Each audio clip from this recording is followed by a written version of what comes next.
Welcome to Access, thanks to Crypto.com. Matthew Lloyd and Damian Barrett with you. Big show to get through. All this to wade through, Lordo, including a big call that you're going to make on this man for the Giants. Yeah, I've got a big call to make on Sam Taylor, where he may be by the end of his career, don't it? We're going to start with Coach Speak today, and the Coach Speak involves Craig McRae and Adam Kingsley yesterday in Sydney. They clashed. There's going to be ramifications, particularly for Craig McRae, that is of the AFL's doing. This is how it unfolded.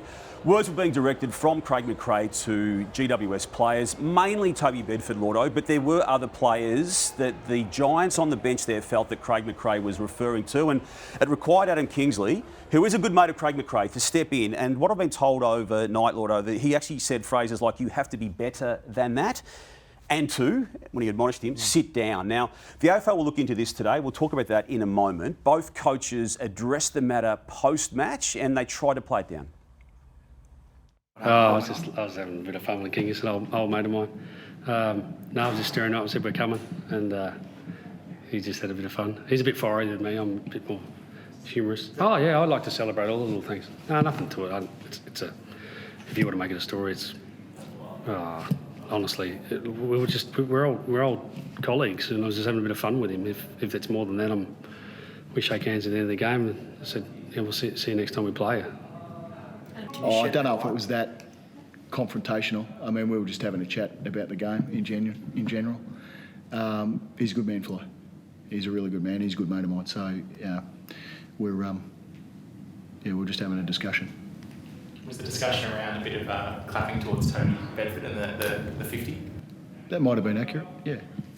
Okay, Lordo, opinions. I liked it. I liked the theatre of it. I would like the AFL to not even bother with it, but they are going to have to, given the statement they made and the accompanying words that aligned with their views on Ken Hinkley having words last year after the semi-final against Jack Ginnivan and James Sicily. They are obliged to look into this, and I don't agree with it. Yeah, so is there more to it than just that vision, or is that everything? There's words that the Giants aren't making a big deal about this, Lordo, but they were hearing words coming from the Collingwood bench, maybe not all of them from Craig McRae, and it wasn't just Toby Bedford who was the subject of the words being spoken to. The two benches are quite close together at that particular stadium. Ultimately, they're mates, and I think the way Adam Kingsley dealt with it, sit down, and you can see almost Craig McRae admonished. There is an element of theatre I think we should promote. I think there should have been an AFL official there, so I'll be interested to see what the AFL official heard and saw. But I think the problem for Craig McRae is you don't speak to other opposition players, in my opinion. So that's where you say there wasn't a lot to it, so I don't think he gets a sanction, in my opinion, unless it's a suspended sentence of some sort. Bit of a wet lettuce leaf type of suspension, but you don't yell and talk to other players, because that's where things can explode, particularly further down the levels. On that line, it's arguably more volatile given it was in-game as opposed to Ken Hinkley last year, which was post-game. And maybe the like-for-like scenario was the Chris Scott, Chris Fagan one of 2021 in-game at quarter time. So, look, the AFL are way through this. They have to have a sanction of sorts against Craig McRae because they made the statement themselves last year on Ken Hinkley and sent a warning to the competition. Now, Lordo, the bold call for Crypto.com today is over to you. Over here, Damo, I want to go big on the big screen over here. In regards to Sam Taylor, he is contracted to the end of 2032. So my bold call is that he will be discussed in the same realms as Stephen Silvani and Matthew Scarlett by the end of his career with how good this man is. So I think that he put poor Membry, McStay and Myercheck. They didn't really want to go for the ball by the end. There was marks being dropped because of what he does to you. So he's like a forward in that he marks and reads the ball so well that he caused so many issues for those players. So I just think... These are iconic players you've just mentioned. Yeah, you've played against them, or certainly Silvani. And it is a big call, and I understand what the call is, but I think he's had a shocking run with injury the last 2 years. So if he can get a good run with injury, I think the Giants will play in grand finals in his time in the next 6 or 7 years. So if he can stand up on the big stage, which I think he will, and he can get luck with injuries, is as good as those two players. Well, it wasn't just Sam Taylor who was dominant yesterday. There were so many good players for the Giants, and Finn Callaghan was one of them. It was vintage GWS, wasn't it, in so many ways? And the long bombs from the Pies played into their hands. I thought Adam Kingsley had a wonderful day in the coach's box. So every time Collingwood went in, look at the numbers they are kicking to. So they had no answers for this Giants team defence. And what the Giants did, they rolled all maybe 15 or 16 players to make it impossible for Collingwood to score. But on the flip side, when they've rolled all those players down, the tsunami was back. So Collingwood had a crowded forward line. The GWS Giants had an empty forward line. So it was a masterclass by Adam Kingsley. I think Craig McRae would even look at himself and say, sorry, boys, I let you down a little bit in planning because we didn't help you. We couldn't score. We were kicking points because we were getting difficult shots. Whereas on the flip side, Damian, look at the open space. We're moving to the slingshot style of play, which we've seen now for a number of seasons, and that was on show yesterday, wasn't it? Yeah, as I said, Collingwood had one more entry than the Giants but couldn't score. So it was a masterclass by Adam Kingsley. Yeah. Massive problems for the Pies. Now, again, neither of us make sweeping statements out of round one, but there are issues that they need to wade through before they play round one against Essendon. But the Nick Dacos situation where he cramped up just after half-time. This is supposedly the fittest player in the game, Lloyd.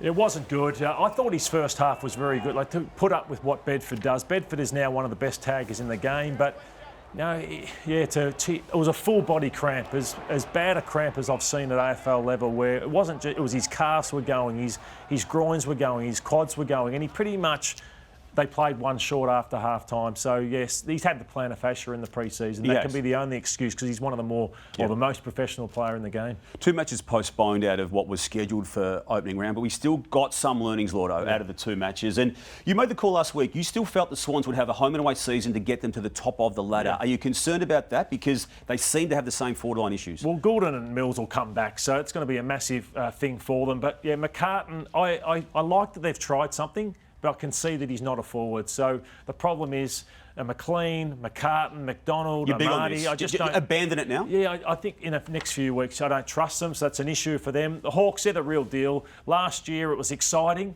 Now we can win this premiership, which I thought they'd be top 2 at the start of the year. Alarm bells at Collingwood would be ringing for how slow they were. The oldest team ever that's gone out there for a round 1 game in the history of the game, and it showed against the GWS Giants. Yep. I've got the Cyclone silver lining for the Cats' perspective, Lordo, because I don't believe Bailey Smith would have made his debut for Geelong.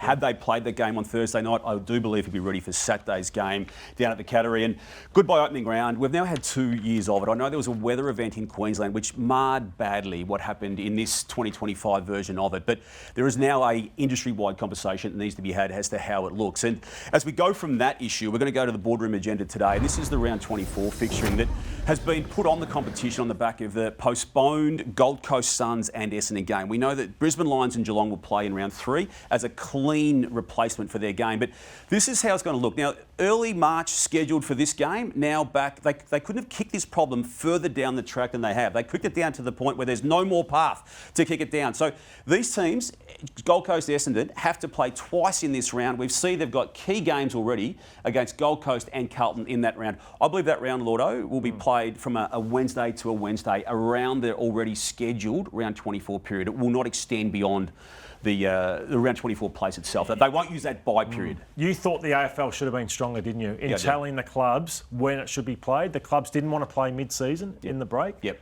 But do you think it'll be farcical late in the year, particularly they're not in finals mix? I understand the logistics and they're very problematic around it, but I think this is a bigger problem that you've got 2 teams playing twice in the same round and it's impacting on all competitions. I know they may get a wild card element out of it, but it also could be a dead rubber. Damo, just stop back on opening. Would you scrap it for next year? I would now. The 2 years I've seen is enough to get every... Look, let's just play 9 games. Yes. You can still celebrate the game in New South Wales and Queensland.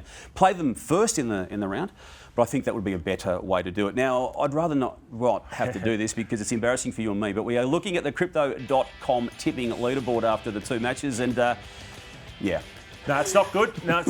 But anyway, Damon, we can only improve from here. We can. Now, so we've got round 1 coming up. Thankfully, we've got 9 matches to dissect. And unfortunately, though, for a lot of clubs, Lordo, there's a lot of big names missing. Some for injury and some for suspension. Yeah, there is. And when you look at the Western Bulldogs, look at the players. They've got 3 big names there in Bontempelli, Jones and Treloar.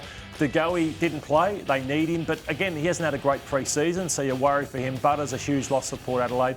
But I think Curnow, they can get by. I think he gets Richmond, so it's not the worst. They can get by with that. Young's obviously important for Fremantle. And Pickett's is important to any player at Melbourne, so he's a big loss through suspension. Well, they've got a massive game against GWS on Sunday, the Demons, and he is out for that suspension. And there's been a lot of love in the air, hasn't there, in the off-season about the words being uttered by Melbourne people about other Melbourne people. I don't mind it as a media strategy, but it means nothing unless they start winning matches. And they've got a reasonably tough opening 8 games. There's 3 teams there we're about to have a look, Gordo, who are going to finish at the bottom of the ladder. I refer to North Melbourne in round 2 and then round 7 and 8. They're going to be lower ladder teams, Richmond and West Coast, but they really need to make a statement of sorts against GWS and then particularly against Gold Coast, Geelong and Essendon early in the season. Oh, we're going to find out on Sunday. GWS Giants, the way they played, I think most will have them as premiership favourites after that performance, so we'll see how good Melbourne are on Sunday. Yep. As of this week, Lordo, afl.com.au, AFL Live app, the top 25 players will be released according to our expert, in inverted commas, opinions, and it's going to be a rolling 25. You've contributed, I've contributed. We differ slightly on what we had as our top 5, and the criteria I was given was every single player in the comp is on the wall.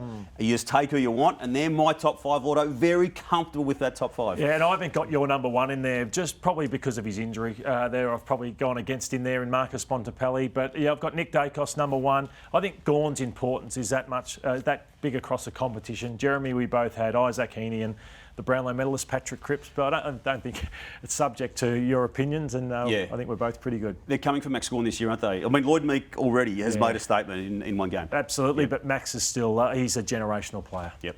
Thanks for watching Access. Thanks to Crypto.com. We'll be back next week to wrap up round 1.